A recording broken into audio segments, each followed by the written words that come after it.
દેશના 5 રાજ્યમાં પ્રદેશ પ્રમુખની ભારતીય જનતા પાર્ટીએ જાહેરાત કરી દીધી છે. એના પછી ગુજરાત 2 પ્રકારની આગાહી અથવા અનુમાનો છે એ સતત સાંભળી રહ્યું છે. એક હવામાનની, આવનારું અઠવાડિયું ખૂબ બધો વરસાદ લઈને રાજ્યમાં આવવાનું છે, અને બીજી આગાહી જેની બધા જ લોકો રાહ જોઈ રહ્યા છે એ છે કોણ હશે ભારતીય જનતા પાર્ટીના નવા પ્રદેશ અધ્યક્ષ. નમસ્કાર, આપની સાથે હું દેવાંશી.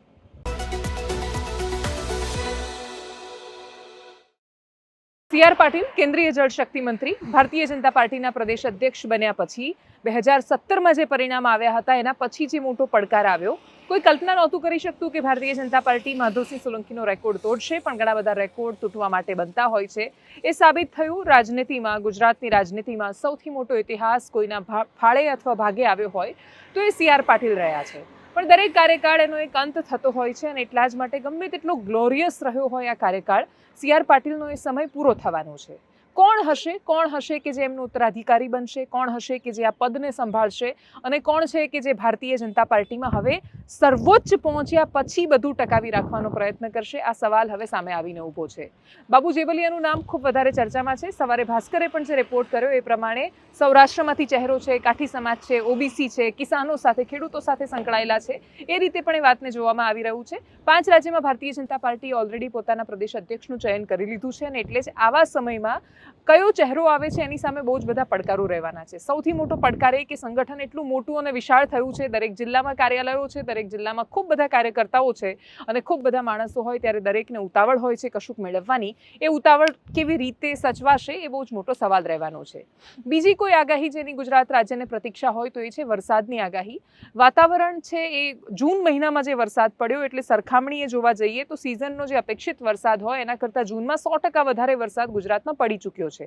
વાવણી લાયક વરસાદ મોટાભાગના વિસ્તારોમાં થઈ ગયું છે. ખેડૂતોની સિઝન શરૂ થઈ ગઈ છે. એની વચ્ચે આવનારા સમયમાં જે વરસાદની સંભાવના છે, હું નર્મદા કિનારે છું અત્યારે, અને એટલે જ અહીંયા પણ વરસાદની શરૂઆત થઈ ગઈ છે, અને પ્રદેશો બધા જ હરિયાળા બની ગયા છે. એવા સમયમાં આવનારું જે અઠવાડિયું છે એ સંકટવાળો વરસાદ સંભવિત રીતે હોઈ શકે છે. 2 દિવસમાં જેમ રાજકીય ભૂકંપ આવવાની સંભાવનાઓ છે, અને એ ભૂકંપ પણ બહુ જ અપેક્ષિત રહેવાનો છે, કેમ કે એક નામ જાહેર થવાનું છે જે ભાજપના પ્રદેશ અધ્યક્ષનું હશે 2-3 દિવસમાં. એવી જ રીતે એક સંભાવનાની જેમ જે જોવામાં આવી રહ્યું છે એ છે કે હવેનો જે વરસાદ છે એ પૂર જેવી સ્થિતિનું પણ નિર્માણ કરી શકે એમ છે. હવામાન નિષ્ણાંતો શું કહી રહ્યા છે, સાંભળીએ એમને. 4 અથવા તો 5 તારીખથી ગુજરાતની અંદર વરસાદની તીવ્રતા અને વરસાદના વિસ્તારોમાં વધારો થશે. કેમ કે અત્યારે ભલે છૂટાછવાયા વરસાદો નોંધાતા હશે, પણ 4 તારીખે સાંજેથી અથવા 5 તારીખે સવારથી વરસાદની તીવ્રતા અને વરસાદના વિસ્તારોમાં વધારો થશે. અને આ વરસાદનો રાઉન્ડ છે 10 અથવા તો 11 જુલાઈ સુધી ચાલે તેવું એક અનુમાન છે. એટલે હમણાં કોઈ ખેડૂત મિત્રોએ વરાપ નીકળે કે વરસાદમાંથી રાહત મળે તેવી અપેક્ષાઓ રાખવાની નથી. વરસાદ છે 5 તારીખથી તીવ્રતામાં એમાં વધારો થવા જઈ રહ્યો છે.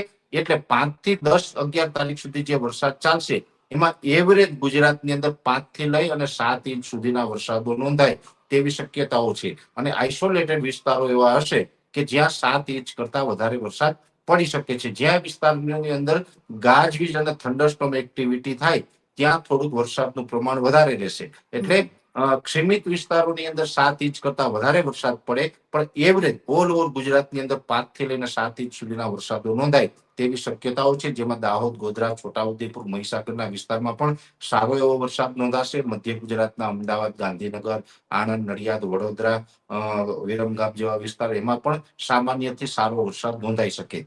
અને પશ્ચિમ સૌરાષ્ટ્રના દ્વારકા, જામનગર, પોરબંદર અને એ સાથે કચ્છ જિલ્લામાં ઓલ ઓવર વરસાદ સારો થશે.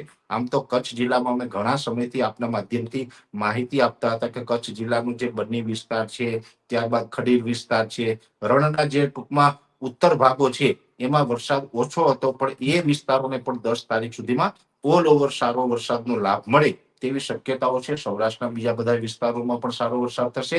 એવી રીતે દક્ષિણ ગુજરાતમાં પણ સારો થશે. ઉત્તર ગુજરાતમાં આમ તો સમય કરતા ચોમાસું વહેલું પહોંચ્યું હતું.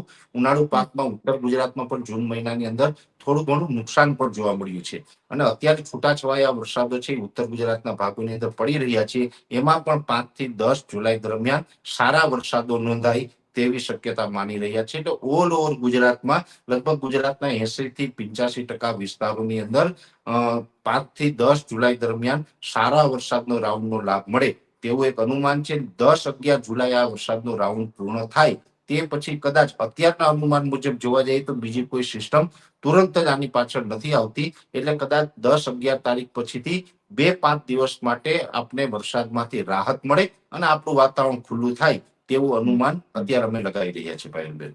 દેશ અને દુનિયામાંથી પણ ખૂબ બધા સમાચારો છે. જવાહરલાલ નહેરુ દેશના પહેલા પ્રધાનમંત્રી, એના ખાસ્સા વર્ષો પછી ભલે રાજકીય રીતે ખૂબ ન ચર્ચાયા હોય, પણ વહીવટની અને એમની સરકાર ચલાવવાની જે કુશળતા હતી એના કારણે દેશમાં મોટા ભાગના લોકો જેમને ટોચમાં ખૂબ ગમતા પ્રધાનમંત્રી તરીકે પસંદ કરે છે એવા નરસિંહા રાવ, આ બે પ્રધાનમંત્રી પછી ખાસ્સા વર્ષો પછી નરેન્દ્ર મોદી આ દેશના ત્રીજા પ્રાઇમ મિનિસ્ટર બન્યા છે કે જે ગાનાની મુલાકાતે પહોંચ્યા છે. આફ્રિકન દેશ છે.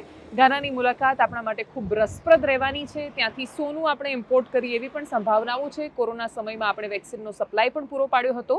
આ દ્વિપક્ષીય સંબંધો, નાના દેશો સાથેના મોટા સંબંધો ભારત માટે બહુ જરૂરી છે. આ એવો સમય છે જ્યારે પાકિસ્તાન ફરી એકવાર, એટલે ભૂતકાળમાં જે 6-7 વાર ચૂંટાઈને આવ્યું એના પછી ફરી એકવાર ખૂબ વધારે બહુમતી સાથે દુનિયાભરના દેશોના સમર્થન સાથે સંયુક્ત રાષ્ટ્રમાં અધ્યક્ષ પદે પાકિસ્તાન ચૂંટાઈને આવ્યું છે. એવો સમય કે જ્યારે પાકિસ્તાન તરફી અને પાકિસ્તાન સ્પોન્સર્ડ ટેરરિઝમ, આતંકવાદના કારણે જમ્મુ કાશ્મીરની અંદર નામ પૂછીને, ધર્મ પૂછીને તમે હિન્દુ છો કે મુસલમાને જાણ્યા પછી એ હિન્દુ હોવાથી એના માથા પર ગોળી મારી અને એના પછી દુનિયા પાકિસ્તાનનું સમર્થન કરે એ આશ્ચર્ય એટલા માટે છે કેમ કે આપણે શું એ નેરેટિવ દુનિયા સુધી પહોંચાડવામાં સફળ ન થઈ શક્યા. જે પણ હોય એ પ્રશ્નો તો થવાના હતા. વિપક્ષે પણ ખૂબ બધા સવાલો કર્યા છે પાકિસ્તાનના સંયુક્ત રાષ્ટ્રમાં અધ્યક્ષ બનવા પર. શું કહ્યું વિપક્ષે? સાંભળીએ. Devil is now in the chair as Pakistan leads United Nations Security Council as on yesterday evening, that is 1st July 2025. It's a huge loss of credibility and a huge diplomatic disaster of Modi government by compromising our interests. You today, number one, Pakistan, a terror state with a proven commitment of the Pakistani government and its military, with known terrorist organizations operating against India, with known terrorists being given protection there, with known terror camps being run against India, be permitted to become, even if by circulation, head of the United Nations Security Council. What is Prime Minister doing? What is our Foreign Minister doing? What is our permanent representative to United Nations doing? Why can't we give all this evidence and present it to Committee of Nations? આમાં પક્ષ વિપક્ષની રાજનીતિ કરતાં પણ ભારતના દરેક વ્યક્તિએ, પ્રત્યેક નાગરિકે સમજી લેવાની જરૂર છે કે દુનિયા અતિશય દંભી છે. અમેરિકા જેવો દેશ એ ટેરરિઝમમાં પોતાનો દંભ વારંવાર પુરવાર કરી ચૂક્યો છે અને માત્ર અમેરિકા નહીં, દુનિયાભરના દેશો એ પોતે જ્યારે પીડિત બને છે ત્યારે એમની પીડા, એ આતંકવાદની પીડા અને બાકીના દેશોની સાથે જે થાય એ તમારા ઇન્ટરનલ પ્રશ્નો, એ રીતે એને જ્યાં સુધી દુનિયા જોશે ત્યાં સુધી દુનિયાનો કોઈ પણ માણસ છે એનો ભોગનો શિકાર બનતો રહેવાનો છે. સિલેક્ટિવ એપ્રોચ આતંકવાદ સામે જ્યાં સુધી બંધ નહીં થાય અને જ્યાં સુધી એ ઇસ્લામિક કટ્ટરતાની સામે નહીં બોલવામાં આવે. પ્રત્યેક વ્યક્તિ ખરાબ નથી, પણ જે વ્યક્તિઓ કટ્ટર છે એની સામે જ્યારે તમે બહુ સ્પષ્ટતા સાથે નહીં બોલો કે ઇસ્લામિક ટેરરિઝમ છે અને એ કટ્ટરતા છે, જ્યારે તમે કોઈના ધર્મને પૂછીને મારી રહ્યા છો, ત્યાં સુધી પેલી મીઠી મીઠી વાતો કરીને અથવા નહીં એ તો ટેરરિઝમ છે ને આતંકવાદનો કોઈ ધર્મ નથી હોતો એ કહીને જ્યાં સુધી તમે એ વાતને રજૂ કરતા રહેશો ત્યાં સુધી એના સોલ્યુશન તરફ પહોંચવાની વાત જવા દો, તમે શરૂઆત પણ નથી કરી રહ્યા. એ દુર્ભાગ્યપૂર્ણ હકીકત છે. બીજો એક આતંકવાદ અથવા જડતા કે કટ્ટરતા, તમે એને નામ ગમે તે આપો, પણ એક વાદ જે આપણી અંદર ઘૂસી રહ્યો છે પ્રાંતવાદ, જાતિવાદ, ધર્મવાદની સાથે, એ છે ભાષાવાદ. દક્ષિણના જે રાજ્યો છે એ એમ પણ શિકાર બનેલા છે આ વાતોનો. એના પછી મહારાષ્ટ્ર છે, એમાં કેટલાય સમયથી, એટલે શિવસેનાની રાજનીતિ જ આ વાત પર શરૂ થઈ અને એના પછી મનસેના કાર્યકર્તાનો એક વિડીયો સામે આવ્યો. એક ગુજરાતી વેપારી છે, માવો ખાતા ખાતા નિરાંતે જેમ સૌરાષ્ટ્રમાં કાઠિયાવાડમાં ઊભો હોય એ રીતે મુંબઈમાં ઊભો છે. એ કહે છે કે મહારાષ્ટ્રમાં કઈ ભાષા, તેણે કોઈ બધી ભાષા બોલાય છે. એ વાત પર ઉશ્કેરાઈને પોતે મોટા ભાઈ ને દાદાગીરીવાળા દાદા છે એ સાબિત કરવા માટે એ માણસને લાફા મારે છે. આ મહારાષ્ટ્રમાં થઈ રહ્યું છે. મહારાષ્ટ્રમાં 3 ભાષાવાળી પોલિસી દેવેન્દ્ર ફડણવીસ લઈને આવ્યા. પ્રેશરમાં આવીને, દબાણમાં આવીને એમણે એ નીતિ પણ પાછી લીધી ને એમણે કહ્યું કે હિન્દી ફરજિયાત અમે નહીં ભણાવીએ, ન ભણાવો ફરજિયાત, પણ સામાન્ય માણસોને પોતાની ભાષા તો બોલવા દો. બધી જ બાજુના એન્જિન તમને જોડ્યા પછી પણ જે સરકાર મળે એ સરકાર પણ એવું શાસન નથી આપી શકતી જે શાસનમાં આ દેશનો કોઈ પણ માણસ દેશના કોઈ પણ ખૂણામાં જઈને શાંતિથી રહી શકે. તો સવાલો સરકારની સામે છે. સરકાર એટલા બધા દબાણમાં કામ કરી રહી છે, એ મહારાષ્ટ્રમાં હોય કે પછી ગુજરાતમાં હોય, શાસન ભારતીય જનતા પાર્ટીનું હોવા છતાં પોલિસી જાણે સિસ્ટમ કોંગ્રેસની અથવા બીજા કોઈ પક્ષોની ચાલતી હોય એ રીતે જ સરકાર કામ કરી રહી છે. ના મહારાષ્ટ્રમાં ભારતીય જનતા પાર્ટીની પોતાની પોલિસીનું ઇમ્પ્લિમેન્ટેશન દેખાય છે. ગુજરાતમાં આટલી બધી સીટો હોવા છતાં અનિર્ણાયકતા દેખાય છે અને દેશમાં તો એક પછી એક નિર્ણયમાં જેમ પ્રેશર આવે વિપક્ષનું ને યુટર્ન સરકાર લેવા માંડે એમ અતિશય નિર્ણયો છે એમાં ફેરબદલ થઈ રહ્યા છે. મનસેના કાર્યકર્તાઓની અતિશય વાહિયાત દાદાગીરીનો જે વિડીયો સામે આવ્યો, કરીએ એના પર નજર. महाराष्ट्र में काम कर रहे हो? महाराष्ट्र में ना इतना वाले महाराष्ट्र में कौन सी भाषा बोली जाती है?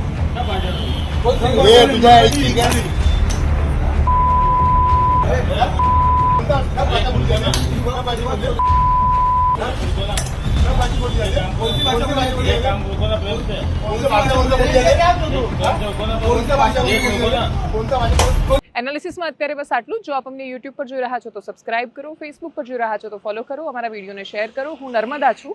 બતાવવા માટે આવી છું અસમાન ગુજરાતની એવી તસવીરો કે એક બાજુ આપણે આપણા શહેરો વિકાસની પાંખો પહેરીને ઉડી રહ્યા છે અને બીજી બાજુ ગામડા છે એ પાપા પગલી પણ નથી કરી શક્યા. આ અસમાનતાની ખાઈમાં દટાતા ભવિષ્ય વિશે પણ વાત કરીશું. પણ જ્યારે મનસેના વિડીયો કે આ પ્રકારની વાતો જોઈએ ત્યારે આપણને એ વાતનો ગૌરવ થવું જોઈએ કે આપણે જે કહીએ છીએ કે જય જય ગરવી ગુજરાત, ઉગે અરુણું પ્રભાત, તો આપણે ત્યાં એ પ્રભાત ઉગેલું છે. આપણે ત્યાં નફરત નથી કોઈ પણ માણસ માટે. એ નફરતથી આપણે હંમેશા બચીને રહીએ અને આપણું ગુજરાતીપણું હંમેશા જળવાઈને રહે એવી અપેક્ષા. નમસ્કાર.